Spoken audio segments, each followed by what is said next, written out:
बिस्मिल्लाहिर्रहमानिर्रहीम अस्सलाम वालेकुम व्यूवर्स। आज मैं आपके लिए बहुत ज़बरदस्त एक नुस्खा बताने जा रही हूँ, एक टिप बताने जा रही हूँ जिसको यूज़ करने से आपकी स्किन जो है उस वक्त ग्लोइंग हो जाएगी। बहुत ज़बरदस्त ये टिप है, बल्कि ये इसको फार्मूला बोल सकते हैं। तो आपने क्या करना है, आपने सबसे पहले घर में कोई भी अगर फेस वॉश है तो उसको ले लेना है।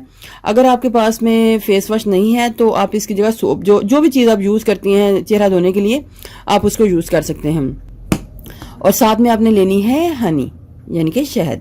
ठीक है, तो इन दोनों चीज़ों को लेना है। और जब भी आपने अपना चेहरा धोना है, हाथ और मुंह धोने हैं, तो थोड़ी सी क्वांटिटी आपने सबसे पहले लेनी है शहद की।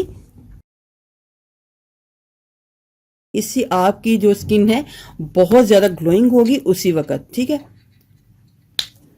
थोड़ा सा फेस वॉश, जितना आप फेस वॉश यूज़ करना चाहती हैं या यूज़ करती हैं एक टाइम में अपने चेहरे के लिए, उतना ले लें और इस तरीके से अपने हाथों के ऊपर इसको मल लें।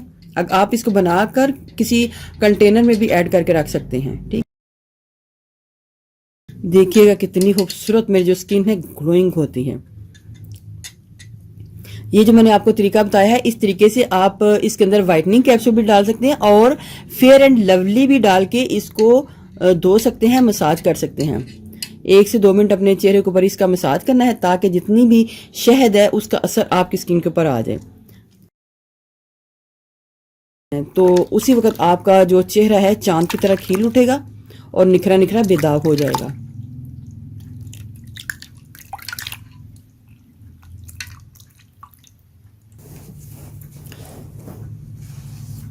देखिए मेरी स्किन कितनी खूबसूरत ग्लो कर रही है। ठीक, साफ करने के बाद आपने इसको हल्का सा मॉइस्चराइज कर लेना है, किसी भी लोशन के साथ कर लें या फिर कोई भी ऑयल जो है ना वो लगा लें।